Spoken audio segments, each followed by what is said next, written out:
vivante, dense, chaleureuse, et c'est une occasion et un plaisir d'avoir pu rencontrer Daniel Saint-Lary et d'avoir échangé avec lui et avec tous les animateurs de l'émission. Je dirais à peu près la même chose.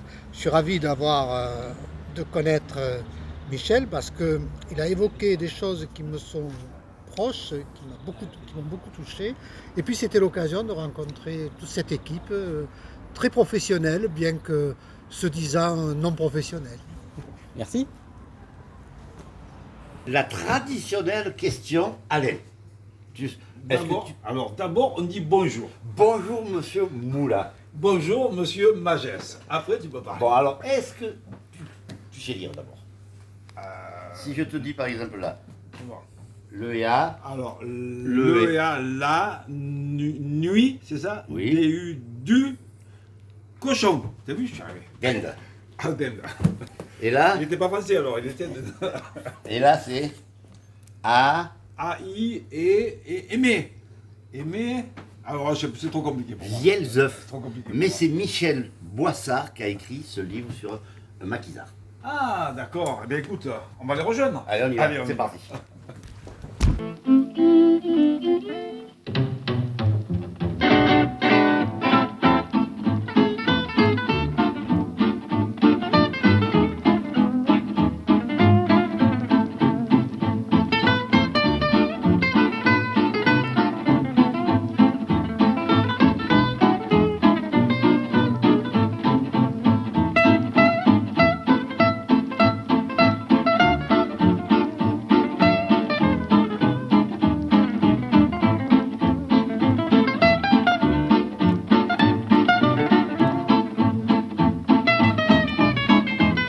Allez, c'est parti, bonjour à toutes et bonjour à tous. Merci de nous recevoir une nouvelle fois chez vous, dans votre domicile, dans votre salle de bain, dans votre cuisine, dans votre voiture. On nous regarde partout.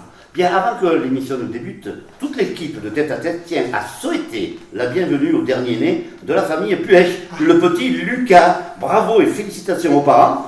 Nous comprenons désormais les cernes de Jérôme.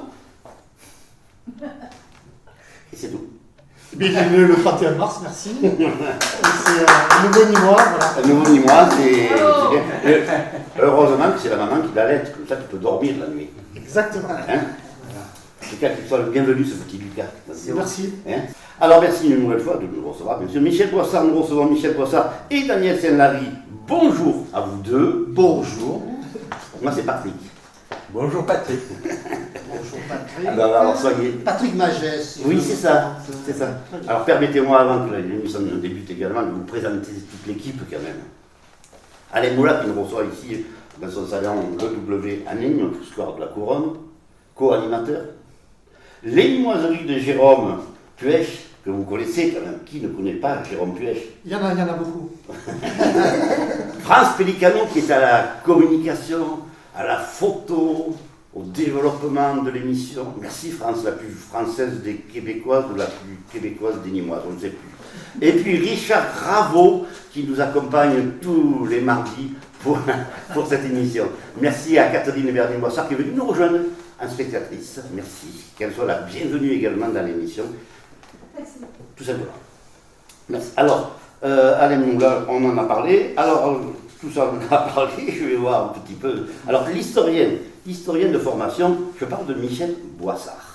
Historien de formation, tu as fait ta carrière dans l'administration comme secrétaire particulier du maire de Nîmes, Émile Jourdan. Tout à fait. De 1971 à 1983, et tu reviens en 1995 avec Alain Clary. Tout à fait. Quel souvenir gardes-tu de tes responsabilités au sein de ces deux personnalités nîmoises, communistes, fallait-il le préciser? Tout à fait. Pour des Comme personnes je le suis aussi. Comme tu l'es aussi depuis maintenant plus de 50 ans. C'est ça. Eh ben, le souvenir d'une assez extraordinaire expérience humaine, sociale, politique, avec deux personnalités comme Émile Jourdan et Alain Clary, avec qui j'ai été très lié. Voilà. D'accord. Et donc je parle encore avec émotion. Mais bon, ça se voit. Ça se voit. C'est bien, C'est une expérience, C'est une effectivement, belle expérience. lui-même qui est remplaçable. D'accord. Je voulais d'abord, avant que nous fassions le tour, que vous nous donniez vos impressions sur le premier tour des élections présidentielles. Pas une analyse, hein, vos impressions. Michel, vas-y. Pas de grande surprise par rapport à ce qui était envisagé, me semble-t-il, c'est-à-dire effectivement, compte tenu de la configuration du premier tour, c'était très difficile, de mon point de vue, qu'un candidat de gauche arrive au deuxième tour. Bon, on reprend les mêmes qu'en 2017, ça me paraît plus inquiétant qu'en 2017, et ça détermine, c'est tout ce que je dirais, ça déterminera mon vote pour le second tour en fonction de ce que je suis et des valeurs auxquelles je crois. Bien. Daniel. Oui, c'est conforme un peu à ce qui a été annoncé. Que dire Bis je repetita. suis assez satisfait finalement du résultat. Pour ce qui est du candidat que j'ai choisi, qui arrive en tête, bon, pour la suite, j'espère que le réflexe républicain jouera et que voilà, les choses repartiront en mettant peut-être un peu plus de social dans ce. Alors, dans ce on ne profil. sait pas s'il est de gauche ou de droite, Macron, parce que c'est de Macron Mais dont je tu pense parles qu'il est à la d'Emmanuel. fois de droite et un peu de gauche. On peut être de tout, quoi. On peut être de Comme gauche. Bayrou. Comme Bayrou, comme d'autres aussi, socialistes, peut-être plus modérés, peut-être plus. Voilà. Mon cher Jérôme, Oui. ton analyse, s'il te plaît. Moi, je pense qu'on a perdu 5 ans. C'est-à-dire qu'il s'est passé quelque chose en 2017, et 5 ans après, on a les mêmes au second tour.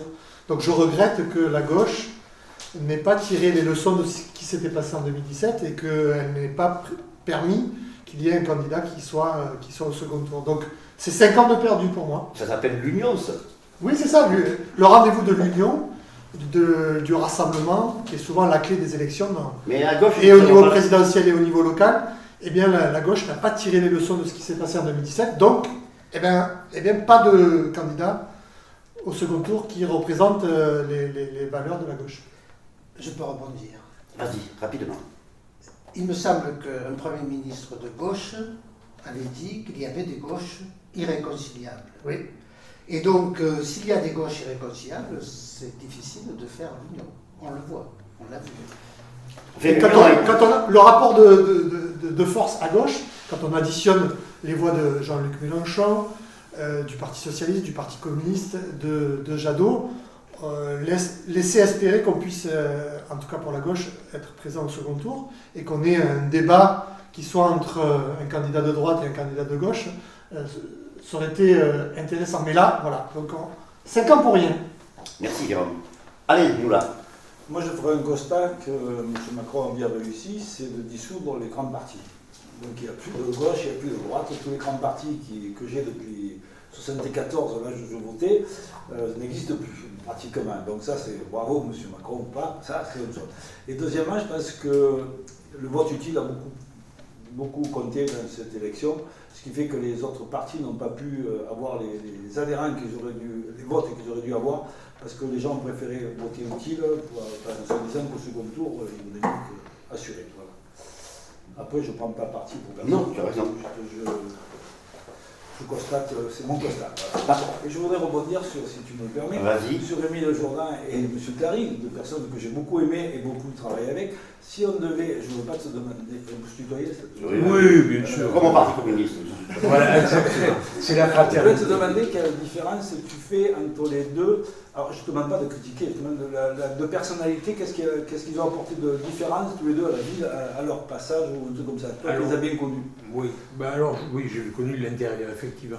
Je crois que c'est surtout les circonstances qui font que les types de personnalités qui étaient différentes entre Émile Jourdain, qui était ouvrier mineur, et Alain Clary, qui est professeur d'histoire géo, même s'il est à la retraite aujourd'hui, je crois que ce sont les circonstances. Les années 60, moi j'ai été donc secrétaire particulier, puis directeur de cabinet d'Émile Jourdain de 71 à 77 et de 77 à 83. C'était une période où la décentralisation n'existait pas. Elle n'a existé qu'à partir de 1982, donc à la fin du mandat d'Émile Jourdan. Et donc le maire à l'époque et la gestion municipale reposaient beaucoup plus sur l'initiative des élus locaux que sur les contre. Il y avait des batailles à mener. Par exemple, il y a eu des batailles à mener pour le centre Pablo Neruda, pour le faire subventionner, pour le faire en sorte qu'il y ait une faculté de médecine à Nîmes, mais ça je parle du mandat Jourdan. Là aussi, il a fallu se battre pour obtenir des crédits de l'État. Lorsque je suis revenu aux affaires, si l'on peut dire, en 1995 avec Alain Clary, c'était différent. On a eu à assumer surtout le passif de Bousquet. Parce qu'on a dit Bousquet a beaucoup changé cette ville, sans doute il y a un certain nombre de réalisations. Il y avait beaucoup de choses à faire peut-être. Voilà, il y avait beaucoup de choses à faire, mais il n'y avait pas quand même la nécessité de mettre la ville dans une situation financière particulièrement précaire, au point que Jérôme, qui a été un des adjoints d'Alain Clary dès le départ, se souvient que le préfet de l'époque, qui s'appelait Franck Périez, se demandait si en 1995, pour le budget de 1996, on n'allait pas être mis sous tutelle, tellement Bousquet avait joué avec les finances. Voilà. Donc la différence, c'est à mon avis les circonstances. Cela dit, bon, Émile Jourdan, c'était un ouvrier mineur, Alain Clary, c'était un professeur d'histoire. Ils avaient tous les deux une sympathie pour les gens. Ouais. Que je n'ai jamais retrouvé chez aucun autre. Bien, on va laisser répondre Jérôme, et puis moi j'ai une dernière question politique. Tu voulais dire quelque chose, Jérôme, sur ce qui a été dit? Moi j'avais une question. Comment s'était passée la cohabitation entre les deux maires? Parce qu'il y avait deux maires à l'époque, en 95, Fabien Pujol et Alain Clary. Donc ça a dû coûter cher à la collectivité, tout ça, non? Non, pas du tout. Alors, c'était des bénévoles. Arrêtons, ça me fait plaisir que tu me poses la question, parce qu'on va en finir avec une légende. D'abord, il n'y avait pas deux maires, parce qu'il y a un maire qui a été élu par le conseil municipal, et puis il y avait un premier adjoint. Et quand le maire n'est pas là, c'est le premier adjoint qui, par exemple, pour le budget, pour apurer le budget, ce qu'on appelle l'apurement du budget, eh bien, c'est comme le maire présente son budget, c'est le premier adjoint qui préside la séance, et le maire sort normalement. Clary sortait, et Alain Pujol présidait, etc. Bon, voilà. Il n'y avait pas deux maires, il y avait un maire et un premier adjoint. Ensuite, alors, on a raconté, la droite à l'époque, Fournier, etc. On a raconté qu'il y avait deux cabinets, c'est pas vrai. Il y avait, pour un cabinet de maire, il doit y avoir 5 personnes contractuelles. Eh bien, Clary en avait 3 et Alain Pujol 2. Ça ne faisait pas 2 cabinets, ça faisait 5 personnes. Voilà. Ça n'a rien coûté à la ville de plus que ce que la loi prévoyait. Les choses sont mises. Moi, je voudrais dire que c'est un mandat qui a été difficile pour les éléments qu'a rappelé Michel Boissat, mais c'est un mandat dans lequel on a lancé beaucoup de projets qui ont été réalisés par Jean-Paul Fournier. Je parle par exemple du triangle de la gare, de Paloma, de la piscine. Moi, j'ai eu un an comme responsabilité de l'urbanisme. On a lancé les aménagements des arènes, de l'esplanade et de Feuchères. Ce qui a fait que quand Jean-Paul Fournier a coupé le cordon, j'ai mis un coup un peu dans les côtes en lui disant que tu pourrais remercier Alain Clary qui a choisi l'architecte et qui a lancé la maîtrise d'œuvre. Et à l'époque, il y avait quelques railleries à droite, mais finalement, c'est la droite. Et la leçon de cette histoire, ça veut dire que pour changer une ville, pour la transformer, il faut 2 mandats. Et le mandat d'Alain Clary, ça a été de remettre debout les finances de la ville qui étaient en grande difficulté. Tu as quelque chose à dire? Je ne suis pas tout à fait d'accord, je préfère m'abstenir. Non, vas-y. Non, mais c'est factuel, c'est pas une opinion. C'est une émission littéraire, mais on fait la politique. On fait la politique, mais ce qui n'est pas inintéressant. Donc on aura l'occasion de parler de vos livres, mais c'est bien. Enchaînons sur la littérature, moi ça me va très bien. Alors, nous allons longuement parler de Michel. Parlons un petit peu de Daniel Sellary. Je suis là pour ça. Alors, je lui ai posé la question, je lui ai dit, est-ce que c'est vraiment ton nom? Eh oui, je n'ai pas de prête-nom. non, c'est Est-ce que mon tu as nom. été le nègre de quelqu'un, toi justement Non, j'ai jamais été le nègre de quelqu'un. Je pourrais peut-être prendre un nègre un jour, mais je n'ai Vous pas. avez bien compris dans le sens où Je ne suis pas encore le Rousseau. C'est italien de parler comme ça. Ah non, non, un nègre, c'est quelqu'un qui écrit pour quelqu'un d'autre. Michel Boissard était le nègre, on peut le dire, des maires dont on a J'ai parlé. été la plume. C'est mieux. J'ai été La plume, c'est c'était mieux. Bon, allez, excusez-moi. Alors, toi, tu es né à la Grande Combe. Eh Tu oui, es moi je suis fils Févenol. de mineur aussi. Père père d'un... Mon père était donc mineur de fond, bien que n'étant pas au charbon, si je puis dire. Il était au graissage, à l'entretien des machines, mais il était au fond. Et c'était un footballeur également. Alors, il a été footballeur, il était natif de Vauvert, il a connu ma mère à la Grande Combe, il était natif de Vauvert, il était footballeur assez connu, assez bon à l'époque, puisqu'il a joué au Sporting Club de Nîmes, L'autre club. l'ancêtre du Nîmes Olympique. Exactement, c'est son anniversaire aujourd'hui, là, le club de Nîmes Olympique. 85 ans. 85 ans. Et par ailleurs, il était aussi raseteur. Il était raseteur, donc là-bas, il rasait. C'était une vedette, C'était une vedette. un peu comme son fils. Voilà, mais il était mondialement connu à Vauvert. Et donc, il était assez bon, hein, il a été blessé gravement par un taureau, il a une grosse cicatrice sur la jambe, etc.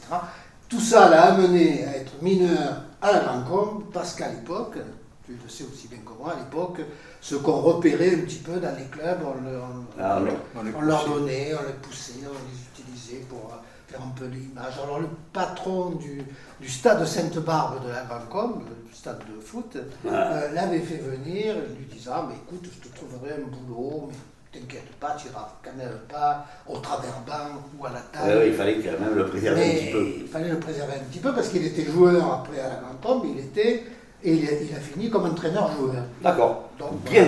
Alors, voilà pour le père. c'est très bien. Tu es créateur et animateur d'événements culturels. Je l'ai été, je le suis encore un peu. Oui. Pour une place au soleil, c'est quoi ça? Quand je dis ça, je fais référence à mon rôle à la Fiesta des Suds à Marseille. J'étais un des cofondateurs de la Fiesta des Suds avec Bernard Robert et puis toute une bande de gens qui voulaient un peu réveiller culturellement la ville de Marseille, qui s'endormait un petit peu, et puis faire monter des événements qui soient en relation avec la sociologie, avec l'histoire de la ville de Marseille. Es-tu d'accord que maintenant, Marseille s'ouvre beaucoup plus vers la Méditerranée, avec cette nouvelle architecture et tout? Oui, je disais qu'à l'époque, Marseille, c'est une belle ville, mais qu'elle ne savait pas trop où elle était. Elle était à la fois, elle regardait vers l'Orient et vers les mers chaudes, etc. Et elle avait le cul adossé à la Provence. Je l'écris. Et c'est peut-être grâce au maire socialiste, mon ami Benoît Payan, que Marseille s'ouvre encore plus. Non, mais moi, je Ça, on le verra. On va le voir. On le verra, ça. Ah, c'est pas sûr. C'est pas sûr. Ah, C'est pas sûr, parce que les dissensions sont telles. oui, et puis- C'est Marseille. Marseille est un cas. Marseille est un cas, même commercialement, Oui. c'est un cas. Bon, après, moi, je voudrais vous faire une surprise Oui. à tout le monde. Allez, vas-y. Je suis allé pousser la porte d'une librairie ce matin, celle de la librairie Tessier. Tessier. Et j'ai demandé à Vincent ce qu'il pensait de ton livre. Très bien. Donc je vous propose de Lequel regarder, et d'écouter surtout le témoignage de Vincent Tessier et de la librairie Tessier, puisque j'y suis allé ce matin. On C'est regarde. là.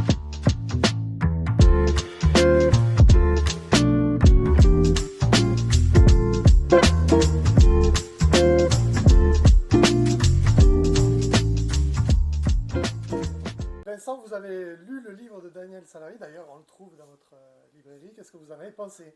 Alors je ne le connaissais pas comme romancier, puisque Daniel Salary il a fait beaucoup de nouvelles, en tout cas c'est comme ça que je le connaissais, il a fait un catalogue d'expos aussi, enfin, il a fait de multiples choses autour de la littérature, mais je n'avais jamais lu de roman de sa part, je ne sais pas d'ailleurs si c'est son premier, je crois que oui, mais j'en suis pas certain. Écoutez, c'est pas mal, alors c'est un vrai roman policier avec une espèce de road movie entre Séville et Madrid, un jeune garçon français qui est artiste, qui est là-bas à Séville, parce que sa copine est danseuse de flamenco, elle a intégré une compagnie andalouse, donc... Et puis cette compagnie part à Madrid, donc lui se retrouve un peu tout seul à Séville, et il décide au bout d'un moment, parce que c'est compliqué de rester tout seul alors que sa copine est à Madrid, de partir à Madrid, mais comme il n'a pas d'argent, les 3 sous qu'il a, il veut les garder, il fait du stop. Et plutôt chanceux, assez rapidement, une jolie voiture, une belle Mercedes s'arrête et le prend en stop, donc il est plutôt content. Et là, les choses ne vont pas se passer, mais alors du tout comme il pouvait l'espérer. Et on rentre dans quelque chose, ce pauvre garçon va aller de Caribe-Ancilla. Je ne vous en dis pas trop, parce que sinon c'est dévoiler une grosse partie de l'intrigue. C'est assez resserré comme texte, hein, c'est pas un gros roman, donc c'est assez rapide. Il lui arrive plein de choses, pas toujours très sympathiques. Voilà. Est-ce que vous avez aimé? Ouais, mais il y a ce côté très, très rapide de l'action qui fait qu'on est pris d'une page à l'autre assez rapidement pour essayer de savoir ce qui va arriver à ce pauvre garçon à qui il arrive pas mal d'ennuis. Merci Jérôme pour ce reportage. Avec plaisir. Non mais où vas-tu chercher toutes ces histoires? Tu n'arrêtes pas. Il faut quand même le faire. Moi, j'ai lu un autre de tes livres, le fameux charcutier qui va assassiner sa femme. Où vas-tu chercher? Ah oui, ça c'était une nouvelle du prix Hemingway qui avait été finaliste. Où vas-tu chercher tout ça? Ben, écoute, ça je ne sais pas, moi il faudrait demander à tous les écrivains, les auteurs qui se prennent un peu le chou pour essayer de trouver des histoires qui peuvent... J'ai toujours aimé raconter des histoires. Oui. Bon, voilà, alors après, avec le temps... C'est aimer raconter des histoires. Voilà, oui, tout c'est à ça. Et avec, après, en travaillant, parce que c'est quand même du boulot. Hein, ça, oui, ça, c'est du boulot. Et en travaillant le style, parce que ce qui est important, c'est pas tellement l'imagination, c'est bien d'en avoir, c'est sûr. Mais après, c'est le travail pour travailler la phrase, pour travailler le mot, pour essayer de trouver la bonne expression. La bonne expression, et ça c'est bien. Alors, Vincent Tessier parle il y a du rythme, ça va vite. Oui. Quand tu entends Vincent Tessier parler de ton livre, comment tu réagis? Je suis complètement d'accord. Ouais. Non, c'est vrai qu'il y a du rythme parce que j'ai essayé pour ces 15 chapitres de raconter une histoire qui ne lâche pas le lecteur. Donc tu tiens en haleine le lecteur, voilà. C'est volontaire. En fait. C'est volontaire. Ce rythme, ce style rythme-là est volontaire, et puis chaque fin de chapitre est une histoire qui en balance une autre derrière. Donc effectivement, on est un peu pris par l'histoire. On retrouve ça dans les séries qu'on voit à la télévision, cette intrigue qui rebondit à la fin du chapitre pour donner envie d'aller vite dans le prochain. Alors, pour la petite histoire aussi, c'est que je suis assez fanat quand même, d'une façon générale, des romans noirs américains. Et donc, alors évidemment, ça n'a rien à voir avec ce qu'écrit Dashiell Hammett ou ce qu'écrit James Lee Burkle, pour ne citer que celui-là, que j'adore. Mais il se trouve que c'est cette veine-là, ces road trips, c'est un road trip, c'est ces veines-là qui font que on amène peut-être le lecteur. Parfait. On va essayer d'aller très vite parce qu'on a perdu beaucoup de temps. On ne perd jamais le temps quand on parle littérature, quand on parle politique. Donc, tu allais rendre visite à Michel? Oui, parce qu'il y a quelque chose qui est incroyable quand on parle de Michel Boissard, c'est sa bibliothèque. Je pense qu'il a la plus grande bibliothèque privée de Nîmes. Et donc on peut voir les images actuellement qui nous montrent ces pièces qui ont été inondées de livres. Michel, combien de livres? Et pourquoi tant de livres chez toi en fait? D'abord combien disons entre 35 et 40 000. Incroyable. Voilà, oui, c'est incroyable. Oui. Ça prend beaucoup de place. Mais bon, c'est une histoire qui a commencé quand j'étais adolescent. J'ai commencé par collectionner les livres et puis bon, j'ai continué et j'ai beaucoup de mal à m'en séparer. Et bon, il faudrait quand même, parce que c'est quand même, je ne sais pas ce que donnent les images de ce que tu as filmé hier matin, mais c'est quand même un assez grand désordre au point qu'il n'y a pas de classement autre qu'un classement chronologique. C'est-à-dire, je me souviens d'avoir acheté ou lu des ouvrages il y a 10 ans et je sais à peu près où je les retrouve. Si on me les demande, il me faut au moins 24 ou 48 heures pour arriver à le trouver sous une pile. Mais voilà, c'est ça, une passion, c'est la passion de lire, la passion de la lecture, la passion aussi de les avoir, parce que le livre c'est un objet. C'est un objet qu'on touche. On va y revenir avec la question de France, justement, à ce sujet. On envoie la chronique de France.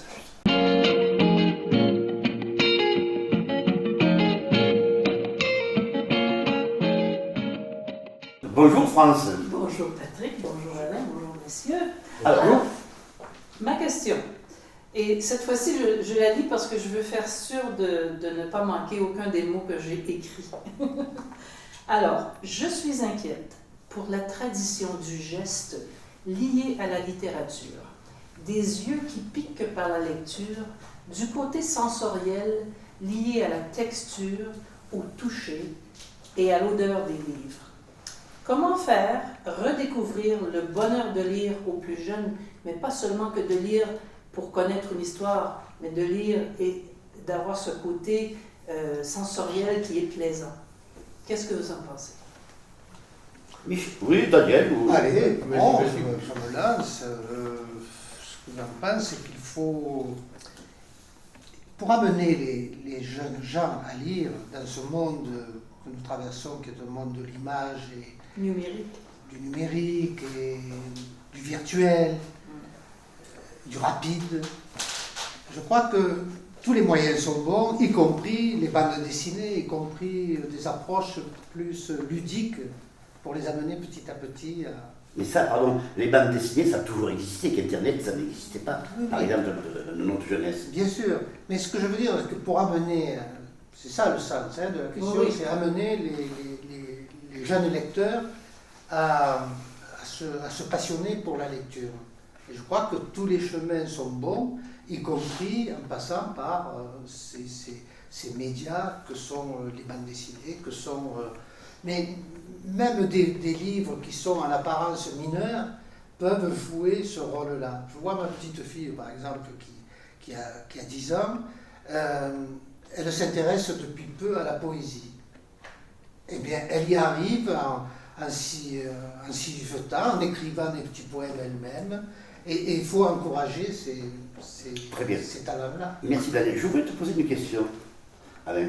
Parce que toi, tu lis beaucoup également. Et là, tu m'as parlé récemment que tu avais lu, on t'apprenait à lire un livre très rapidement. Alors, explique-nous ça. Alors, je vais aller vite parce que je ne sais pas. La lecture rapide, c'est fait surtout pour tout ce qui est technique. Par exemple, j'ai une maîtrise en PNL. Pour tout ce qu'on veut lire, ça c'est pratique. Rappelons ce qu'est la PNL. Programmation neuro-linguistique, étude du comportement humain. L'hypnose directionnelle, tout ça. Alors tout ce qui est technique, c'est vrai que c'est pratique. Voilà. Maintenant, quand on veut lire vraiment un roman, un truc, le papier est irremplaçable. Moi, j'ai des enfants, je sais que tu n'aimes pas qu'on parle de nous, mais j'ai des enfants. Tout ce qui est technique au lycée ou à l'école, au collège, c'est par Internet, ils ont l'ordi, ils ont tout. Maintenant, quand on rentre dans un magasin de lecture, enfin de livres, ils achètent des livres pour lire. Mais ils se régalent de lire, et puis ils veulent les garder, ils les ont dans leur chambre. Et ça, je m'excuse, mais malgré tout ce qu'il y a eu, le nouveau progrès, ils ont des livres dans leur chambre et des tonnes de livres. Toi, tu arrives quand même, malgré ton travail, à lire. Pas assez. Pas assez. Parce que la culture, si on veut évoluer et grandir, il faut dire de tout, et puis voilà. Donc oui, moi je me plains, et c'est pour ça que je fais de la lecture rapide actuellement, avec le champion du monde de lecture rapide d'ailleurs, Mohamed, je me rappelle de son prénom, excusez-moi. Mais après, j'ai passé 2 jours, un week-end avec lui, grâce à Franck Alexandre, je bégaye maintenant. Et c'est vrai que ça permet de lire un livre en 2 heures, et on s'en rappelle autant, voire mieux que c'est comme sur l'autoroute, si vous roulez à 80 à l'heure, vous vous endormez, si vous roulez à 200 à l'heure, c'est pas bien, attention, mais vous avez l'attention qui est plus réveillée. Merci. Et je voulais juste entendre la version de On va écouter. Donc il a fallu que je rebondisse quand même sur Alain. Non, c'est intéressant, c'est vraiment Alors, 2 mondes différents. Voilà, le plaisir de toucher un livre, eh bien, j'ai acheté avec mon épouse, nous avons acheté un livre pour notre petit-fils, un de nos petits-fils, qui a 4 ans, et c'est un livre sur les dragons. Et ce livre, c'est un livre animé, c'est-à-dire que c'est pas simplement un texte et des images ou des reproductions en couleur, c'est aussi des objets. On tire avec une tirette, on arrive. Je pense qu'il y a un plaisir aussi pour les enfants, c'est le plaisir de toucher. Et ça me renvoie à la question que tu poses, me renvoie au plaisir que j'avais quand j'ai acheté les premiers livres, quand j'avais, je ne sais pas, 13 ou 14 ans. Je crois que c'était Topaz de Pagnol, en livre de poche. Et c'était aussi Les Clés du Royaume d'Archibald Cronin. C'est un roman sur la colonisation en Chine, les chrétiens, etc.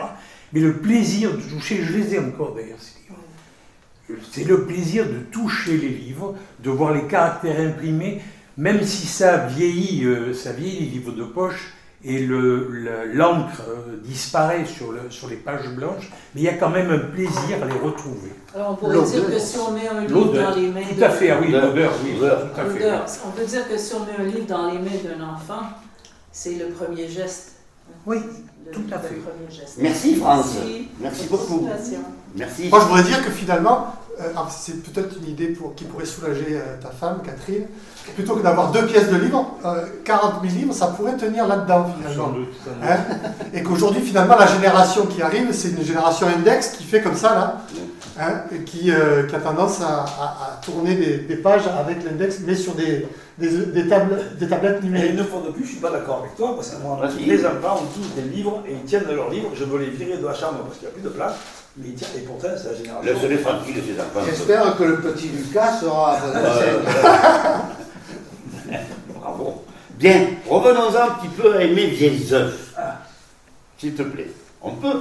Oui, d'ailleurs, Daniel est né à la Grande Combe, comme Aimé Vieilles-Oeufs. Exactement. Il y a un point commun, il y a un pont là. Alors, rendre hommage à Aimé Vieilles-Oeufs, ce Cévenol engagé, passionné et modeste. Il aurait eu 100 ans le 24 avril. 100 ans. Oui. Homme de lettres, fils et petit-fils de mineurs, un hommage qui s'étend aux hommes et aux femmes qui se sont battus pour que la France puisse rester la France.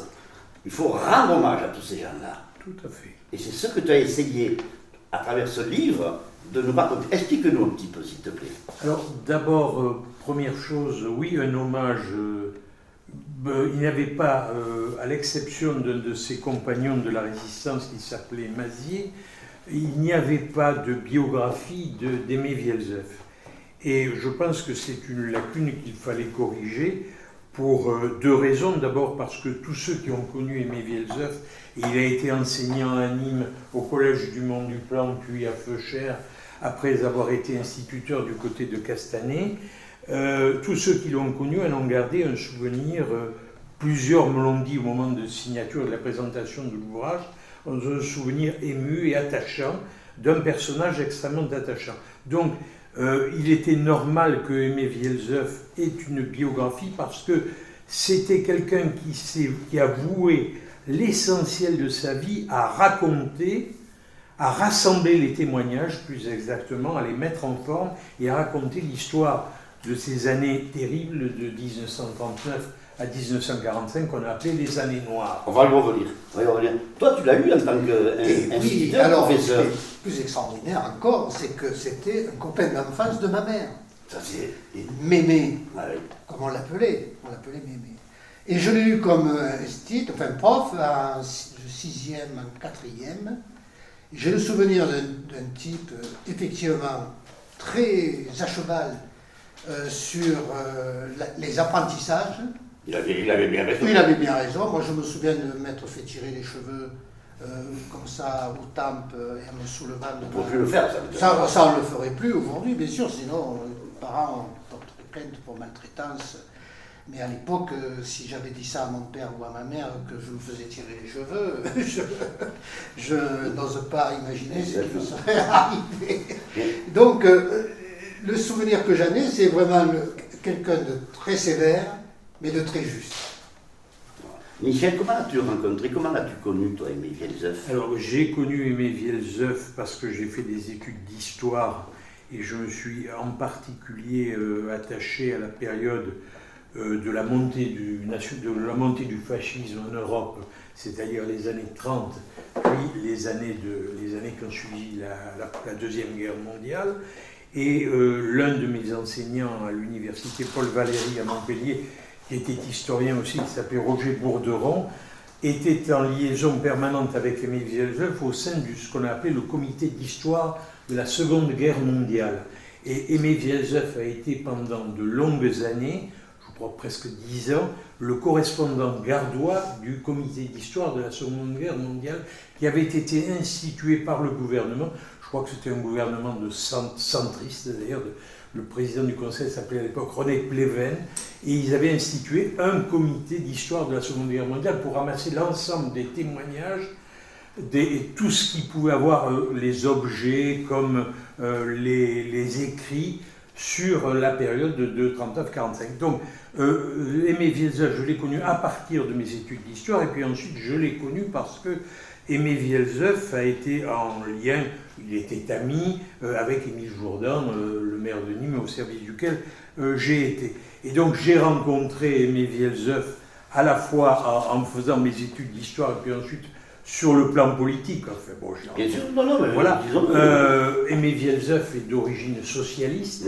Oui, il a commencé aux jeunesses socialistes. Il a commencé en 1936 aux jeunesses socialistes, puis pendant la guerre, il a adhéré au Parti communiste, il y est resté jusqu'en 1948, c'est-à-dire au moment où la guerre froide se manifeste.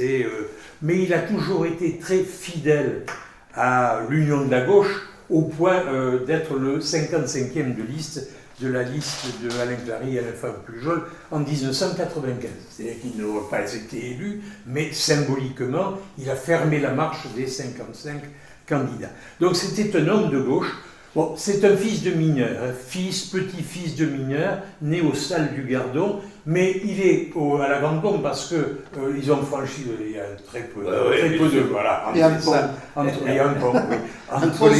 Entre les Salles et la Grande Combe, il y a très peu de place, il y a très peu de distance, je veux dire. Et donc, Aimé Vielzeuf, fils et petit-fils de mineurs, est un exemple aussi de la méritocratie républicaine. En ce sens qu'il a réussi à faire des études, il a été reçu à l'école normale, et il est rentré à l'école normale en 1939.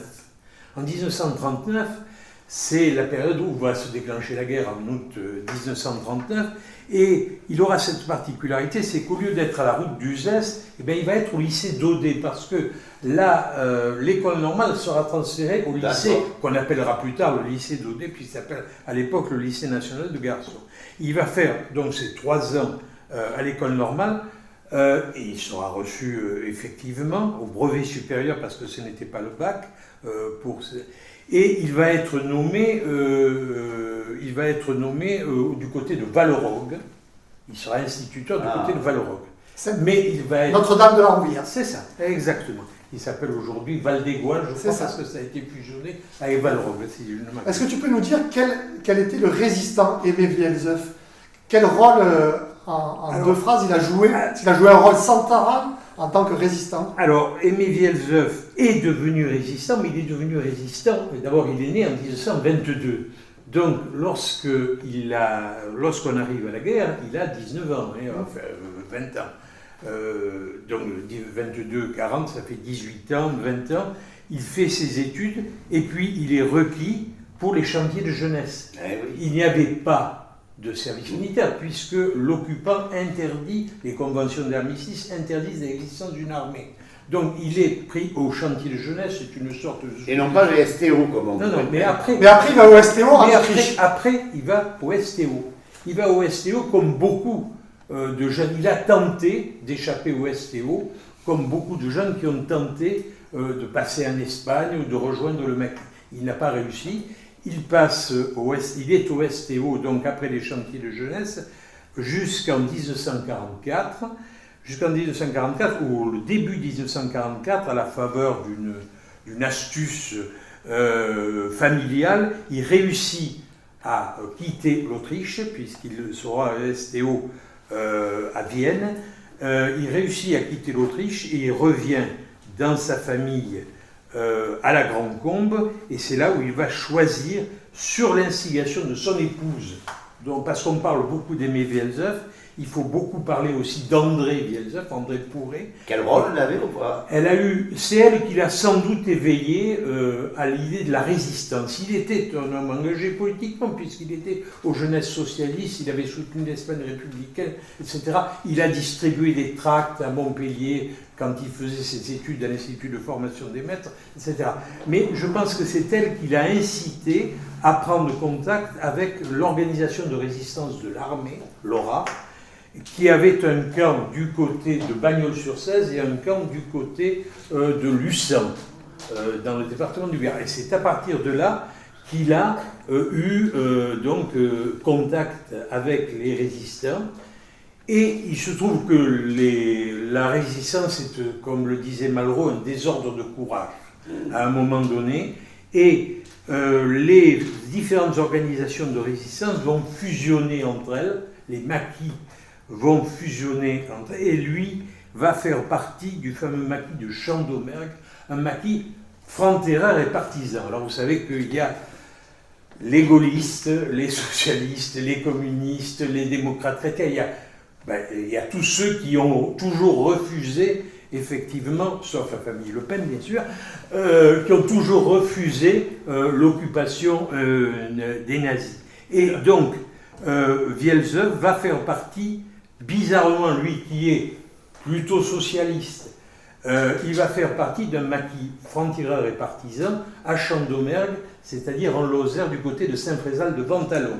Et tu écris dans ton livre que les livres de Vielzeuf, il dit que c'est de donner à voir la peau du crâne arraché, le geste pour tuer, la peur, la balle qui frappe, le cri, le visage déformé du jeune que l'on pend. Oui. Donc il décrit la résistance de manière assez crue en fait. Alors, c'est ça. précisons que cette citation que tu viens de lire est une citation due à Christian Liger. C'est ça. Ah oui. Qui a écrit Nîmes sans visa, voilà, que je vous présente. voilà, qui Nîmes sans visa, voilà, était un tout à professeur fait. de français au lycée d'Audet. Voilà, qui a été adjoint au maire à la culture sous la municipalité de Bousquet, que je connaissais bien, qui était un ami également. Et donc, Liger a écrit effectivement, il a caractérisé le travail historique qu'a fait Vielzeuf, puisque non seulement il a été résistant, mais à la suite de la résistance, il va travailler à la subdivision militaire de Nîmes et être ce qu'on a appelé le dernier officier liquidateur des forces françaises de l'intérieur, des FFI. Donc, à ce titre-là, Aimé Vielzeuf va avoir connaissance de toute une série de dossiers, d'archives, qui vont lui permettre de commencer à rassembler plus de, je crois, 1500 ou 1600 fiches sur les événements, les hommes, les circonstances de la résistance dans le Gard, en Basse-Lozère, dans le Gard et presque juste dans le Tu as cité les FFI. Oui. Parle-nous un petit peu. Eh bien, les Forces françaises de l'intérieur, c'est un organisme de rassemblement des résistants, parce qu'il y a beaucoup d'organismes J'ai dit tout à l'heure, citant Malraux, que la résistance était un désordre de courage. En fait, ça a été une affaire extrêmement longue, la résistance. Alors permettez-moi, parce que je suis le fils d'un FFI. Oui. Donc, mon père était pendant l'occupation. Les FIFI, comme on les appelait, oui. À l'époque, les FFI sont les forces françaises qui se sont rassemblées après de longues péripéties que je ne vais pas développer, derrière la stature du général de Gaulle, et qui, sur le territoire national, ont mené un travail de résistance qui a été assimilé par le général Eisenhower comme étant l'équivalent d'une division militaire, une division pour chasser les nazis. En particulier dans la vallée du Rhône, puisque lorsqu'il y a eu le débarquement en Normandie et puis le débarquement en Provence ensuite, il y a eu un reflet de l'armée allemande qui a été harcelé. Aimé Vielzeuf raconte par exemple la libération de la Grande Tombe, qui est un peu anticipée d'ailleurs par rapport aux autres libérations. Je voulais te dire et je voulais vous dire quel bonheur nous avons de t'avoir avec nous ce matin. Vraiment le bonheur, n'est-ce pas? Oui, moi j'aime beaucoup Michel Boissard, qui a beaucoup écrit. Je voudrais aussi signaler d'autres livres qu'il a écrits avec Serge Velay et Catherine Bernier-Boissard, donc sa femme, sur le petit dictionnaire des écrivains du Gard, qui permet de retrouver tous les grands écrivains qui ont compté dans ce département et à Nîmes. Et puis c'est le 50e anniversaire de Jean Carrière Bien qui sûr. a obtenu avec l'Épervier de Maheu Le prix Goncourt. le prix Goncourt. C'est le dernier Nîmois qui a obtenu le prix Goncourt. Il faut se rendre compte de la chance que nous avons d'avoir eu Jean Carrière Exactement. comme écrivain hongare. Et c'était un homme très accessible. Tout à fait. Ça, c'est Moi, bon. je ne l'ai pas connu, mais... Moi, je l'ai connu. Moi, je l'ai pas connu. Alors, ça va vite, hein. Il va falloir un petit peu parler de ton livre également, on en a parlé. Oui. Mais le futur, celui qui arrive, là, qui est sorti, Celui qui est sorti. mais tu n'arrêtes pas. Mais oui, Mais oui. celui qui est sorti, qui est tout chaud. hein. Alors, parle-nous-en, Alors, montre-nous Alors, s'il te plaît. celui-ci, voilà, donc le premier, celui Le dont premier, on en a parlé. vu, Celui-là, c'est du la passé. vie du cochonnet. Et Ça, puis, c'est le présent. C'est déjà du passé. Ça, c'est déjà du passé, voilà l'avenir. Voilà, alors, pourquoi voilà Non, voilà. Celui-ci, c'est un recueil de 51 nouvelles. En voilà des idées, parce qu'il y a une nouvelle éponyme qui s'appelle En voilà des idées, c'est qui clôture le recueil. Et j'ai voulu raconter un petit peu tous les petits et grands défauts, les petits et grands travers de notre humanité, à travers des exemples courants, quotidiens. Lesquels, par exemple?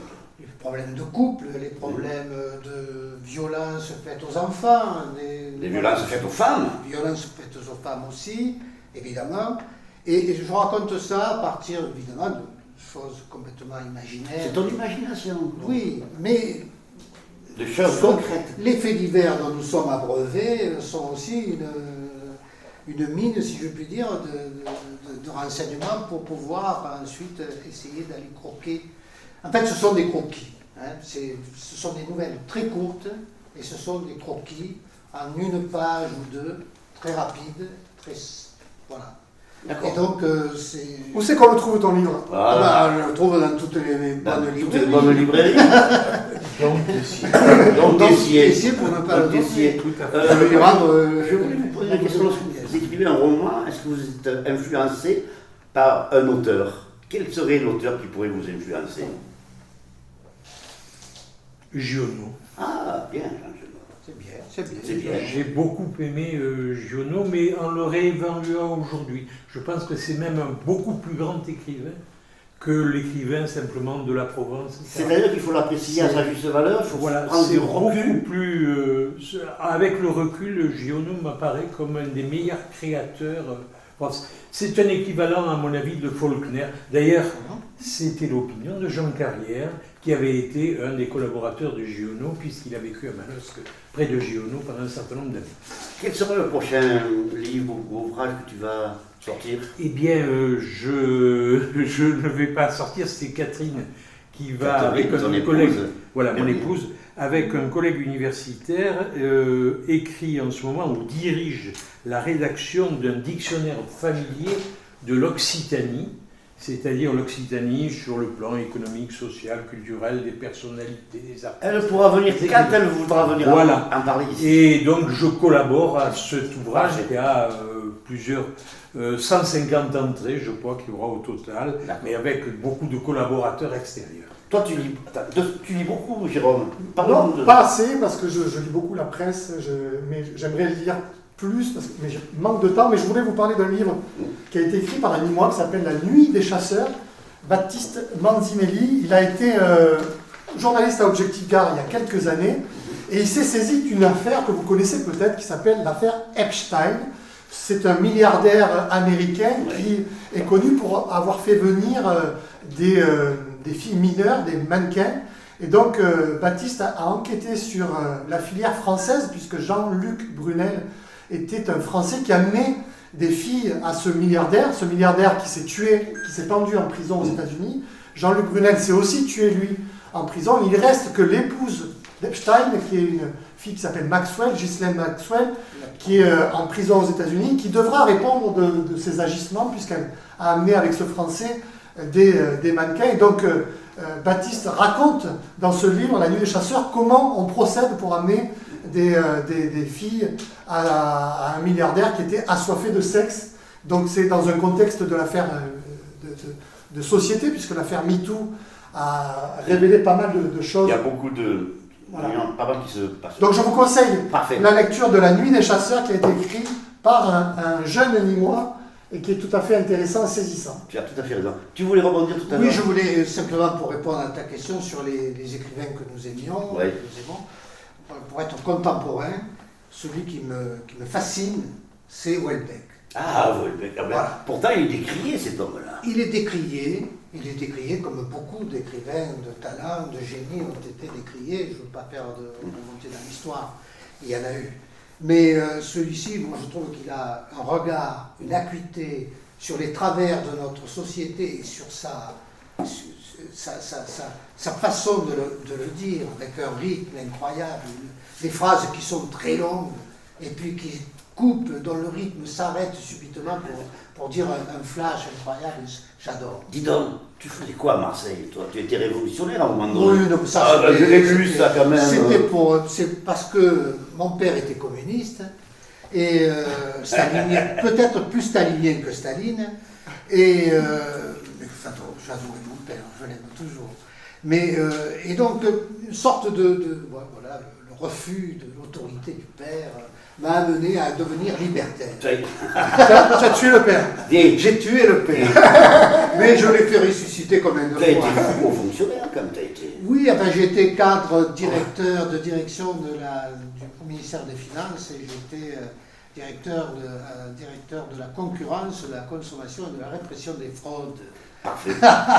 Donc nul n'est parfait. Allez, on va conclure la mission. Mais moi, excusez-moi, T'as un petit chat là. Petit chat. Là. Il faut conclure. je suis âgé, mais pas encore assez pour avoir connu tout ça. Et je trouve que c'est très bien parce que ça nous permet d'apprendre. Et je voudrais. Comment ça se passe dans le couple là? Vous êtes deux écrivains, les égaux là, comment ça se passe? Qui c'est qui influence qui et comment ça se passe? D'abord, Michel prend beaucoup d'espace parce qu'il y a beaucoup de livres à la maison, donc ça réduit l'espace. Non, je squatte le bureau. On va être obligé de. On ne le saura pas, on ne le saura jamais. On travaille, mais chacun travaille à des centres d'intérêt. Catherine est géographe. De belles Donc plumes. voilà, elle est géographe. L'histoire et la géographie. Rapidement. Oui, alors l'histoire et la géographie, oui, non, mais. non, mais ça va, on a fait des bouquins ensemble. Vas-y, parle-nous On a fait des bouquins ensemble. Parle-nous du Moi, je veux vous dire au revoir, mais en mentionnant les poèmes de Guillaume Apollinaire qui ont été écrits au-dessus. Voilà, au Hôtel du Midi, donc on ne peut pas parler de littérature sans parler du rôle qu'a eu Guillaume Apollinaire dans cette ville et dans ce bâtiment. C'était poèmes à loup ou alcool? Ah, À Lou. C'est poème à Lou. Poème à Lou. bien. Vraiment merci tous les deux d'être venus dans l'émission. Merci Michel de nous avoir accueillis. et toi, Daniel. Merci de- Vraiment, ça a été un bonheur. Merci de J'espère ton accueil, de Ah oui, votre oui. accueil à tous. Que cette passion aura traversé les écrans, parce que vous êtes deux passionnés et on aura l'occasion de se revoir, très certainement. Merci Jérôme pour tout ce que tu as apporté dans l'émission. Mais merci à toi de m'avoir invité et de m'avoir permis de faire ma chronique. Alain, Mais moi j'étais un peu en dedans parce que, excusez-moi, j'ai pas. Ah, mais ça m'a beaucoup intéressé et je suis heureux de vous connaître un peu plus. Et vous connaissez je pense avant parce que j'étais déjà commerçant, donc je me disais d'où je le connais. il venait en boîte de nuit, c'est ça? Non. À la grande bourse, sans doute. On s'est connus, Oui, bien sûr. parce qu'on a des amis communs, qui sont les deux maires qu'on a cités, qui sont pour moi des grands amis et qui disent encore beaucoup de bien de moi, et je suis content. Ah ben tant mieux. Ben moi, je viens de toi en permanence. Oui, mais moi je les ai beaucoup appréciés. Bien. Merci France Pellicano pour les photos, pour ta réalisation, pour tout ce que tu fais. Merci à toi qui est à la vision et à la réalisation, Richard Ravon. Merci à vous tous, à toutes, et restez-nous fidèles. Bye bye. Au revoir.